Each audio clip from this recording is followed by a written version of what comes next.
السلام علیکم، آج کے سچ کے ساتھ میں ہوں وسیم عباسی۔ آج ہم 3 خبروں پہ بات کریں گے، لیکن ساری خبریں ایک ہی خبر سے ریلیٹڈ ہیں، اور وہ ہے ایران انڈر اٹیک۔ امریکہ اور اسرائیل کا ایران پر جو حملہ ہے، اور اس میں جو آج افسوسناک خبر سامنے آئی ہے کہ ایران کے جو سپریم لیڈر ہیں آیت اللہ علی خامنائی، ان کی شہادت ہوئی ہے۔ اور وہ کیسے شہید کیا گیا، ان کو کتنے عرصے سے امریکہ پلان کر رہا تھا، کل وہ کیا کر رہے تھے، ان کو کہاں کہاں سے آفر تھی مگر انہیں ریجیکٹ کی، اس حوالے سے بات کریں گے۔ وہ کون تھے اور کیسے رائز ان کا ہوا، پریزیڈنٹ بھی رہے، ان کے حوالے سے بات چیت کریں گے۔ دوسری خبر یہ ہے کہ پاکستان میں مظاہروں کا ایک سلسلہ شروع ہوا ہے، اور جو اینگری پروٹیسٹرز ہیں، انہوں نے جناب کراچی میں قونصلیٹ پہ حملہ کیا، وہاں پر آگ بھی لگائی گئی، گو کہ زیادہ نقصان نہیں ہوا، مگر یہ ہے کہ وہاں پر جوابی فائرنگ کی گئی ہے قونصلیٹ کے اندر سے، اور اس میں متعدد افراد کے جاں بحق ہونے کی اطلاع آ رہی ہے۔ اس کے علاوہ اسکردو میں ایک UN کا اسکول ہے، اس کو جلا دیا گیا ہے۔ اسلام آباد میں بہت بڑے مظاہرے کی کال دی گئی ہے اور دفعہ 144 نافذ کر دی گئی ہے۔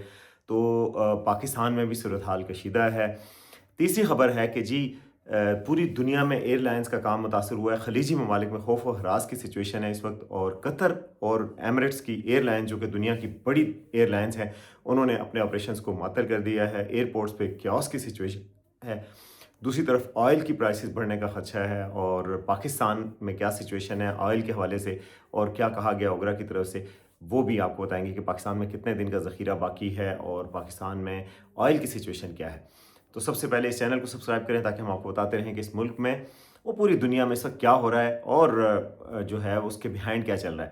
اچھا جی، بریکنگ نیوز تو صبح آج آئی، جب کنفرم کر دیا۔ اس سے پہلے امریکی وائٹ ہاؤس نے کہا تھا کہ خامنائی صاحب کو ہم نے قتل کر دیا ہے، اور ہمارے پاس تصویر بھی ہے۔ اس سے پہلے اسرائیلی ٹی وی پہ اسرائیلی پرائم منسٹر نے کہا کہ ہم نے ان کو شہید کر دیا ہے۔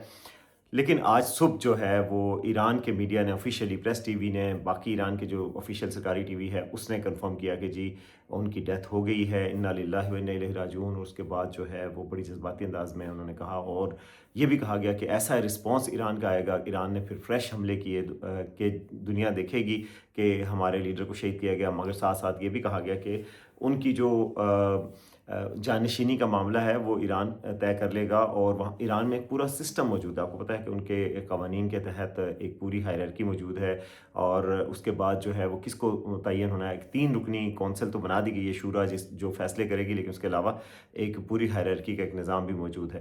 تو یہ ساری سچویشن جو ہے وہ اس وقت انفولڈ ہو رہی ہے۔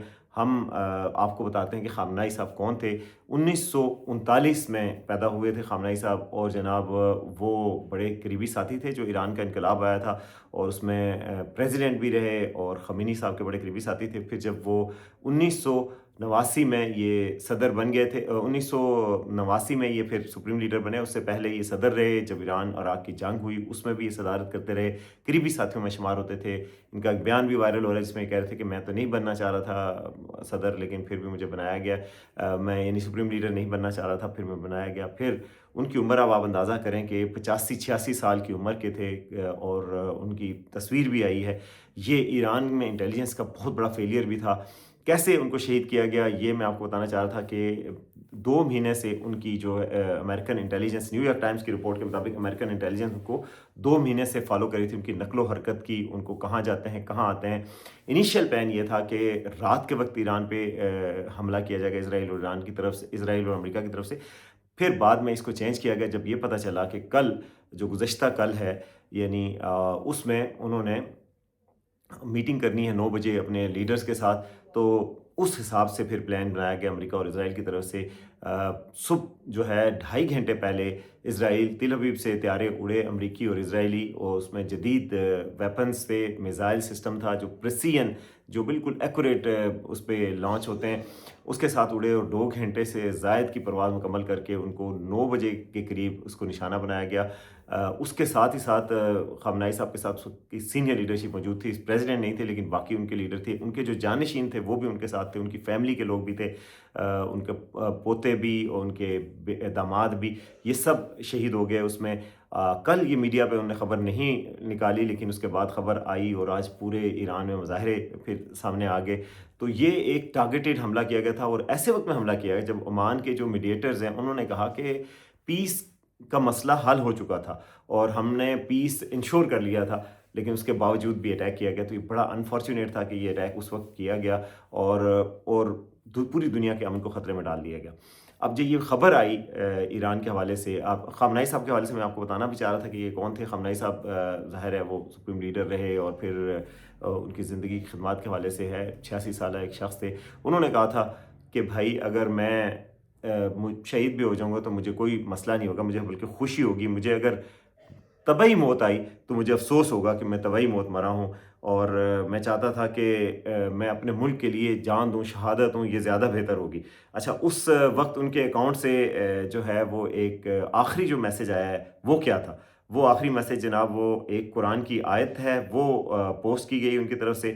اور وہ آیت کیا ہے میں آپ کو پڑھ کے سناتا ہوں کہ وہ انہوں نے اس آیت میں آخری پیغام میں کہا کہ بسم اللہ الرحمن الرحیم، من المؤمنین رجالا صدقوا ما عاہدوا اللہ علیہ فمنہم من قضا نحبۃ ومنہم من ینتظر.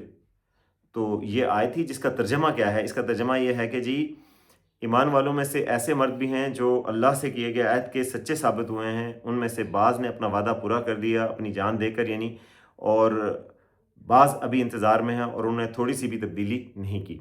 تو یہ آخری پوسٹ کی گئی. پھر اس کے بعد ایرانی ٹی وی پہ یہ خبر بھی دی گئی ہے. تو بہرحال اس سے پھر غم و غصے کی لہر اٹھی ہے اور پوری دنیا میں غم و غصے کی لہر اٹھی ہے.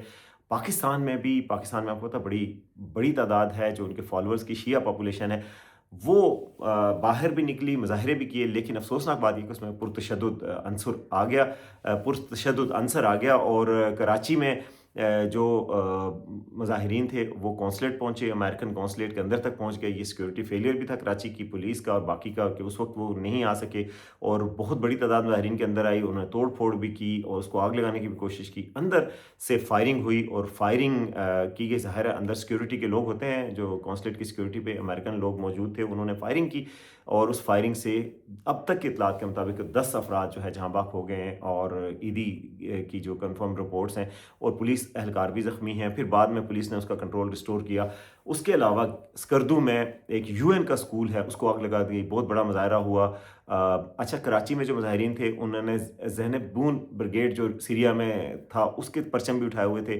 یعنی پرتشدد عنصر بھی آ گیا تھا، جس پر پاکستان میں جو حلقے ہیں وہ کہہ رہے ہیں کہ پاکستان نے تو یو این میں بھی کنڈیم کیا. پاکستان واحد اسلامی ملک ہے جس نے کہا کہ ایران پر حملہ ہم اس کی مذمت کرتے ہیں، اور بہت بولڈ سٹینس لیا.